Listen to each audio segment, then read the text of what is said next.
Drôle d'époque, Françoise Degois, bonjour. Bonjour mon cher Patrick. Drôle d'époque parce que jamais, Françoise, quasiment jamais, on a autant parlé de la démission d'un président de la République, Emmanuel Macron, qui est sous le feu roulant de ses adversaires. Oui, alors Patrick, on en parlait ce matin, c'est quand même déconcertant. C'est quand même quelque chose dans cette époque-là qui nous frappe. Où que vous vous tourniez, désormais, la démission du président de la République est quasiment sur toutes les lèvres. Alors, bien sûr, on ne s'étonne pas d'entendre Marine Le Pen, Jordan Bardella ou Jean-Luc Mélenchon l'a demandé à corps et à cri, c'est normal.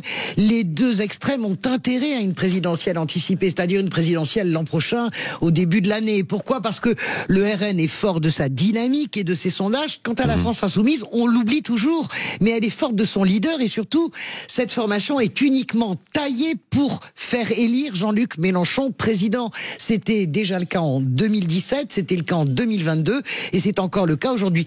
Tout à la France Insoumise est pensé pour la présidentielle, pour Jean-Luc Mélenchon. Rien d'étonnant. Mais le plus étonnant, Patrick, et là, les bras m'en sont un peu tombés, c'est entendre Valérie Pécresse, la présidente de la région Île-de-France, plutôt modérée, qui demande la démission d'Emmanuel Macron. Le très sérieux David Lisnard, on le connaît tous, David Lisnard, maire de Cannes. Le patron des maires, le président. Exactement, le patron des maires, qui lui, il a des mots très durs. Il dit Emmanuel Macron devrait prendre acte dans le blocage dont il est responsable. Jean-François Copé, le maire de Meaux, chiracien historique, nous en parlions tout à l'heure avec Jean-François Killy. Ces gens-là ne sont pas des gauchistes échevelés ou des anarchistes de droite, absolument pas. Cette idée de démission, elle devient prégnante justement parce qu'elle est portée désormais depuis une semaine par des gens très responsables, c'est ce que je veux dire.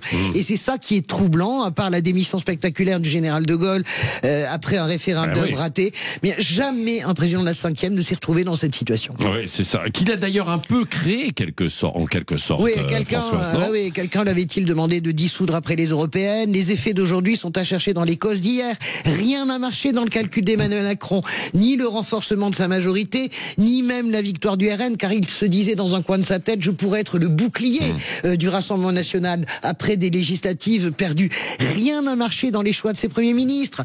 Jusqu'au bout, l'Élysée s'est trompé d'analyse, persuadé que Michel Barnier ne serait pas censuré par les socialistes, persuadé que François Bayrou, eh bien le RN ne s'abstiendrait pas. Quand on se met soi-même dans une telle situation, et ça semble logique puisque tout commence et tout arrive à l'Élysée dans cette 5e République, eh bien on a le devoir de la réparer. Mais Emmanuel Macron, il est très lucide, tous les proches le disent et lui-même le dit, présidentielle anticipée, c'est un chaos politique. Pourquoi ? Parce que c'est une campagne éclair, c'est des résultats qui sont pas forcément tranchés entre le premier et le second tour, et c'est des législatives derrière qui peuvent être aussi fumeuses que celles qu'on a connues l'an dernier.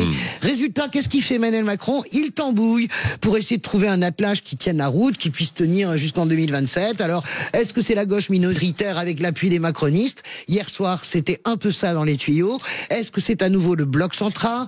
Est-ce que c'est un gouvernement technique ? En tout cas, moi je vous dis ce matin, puisque la chronique s'appelle Drôle d'époque, mon sentiment c'est quand même qu'on est en train de reculer pour mieux sauter.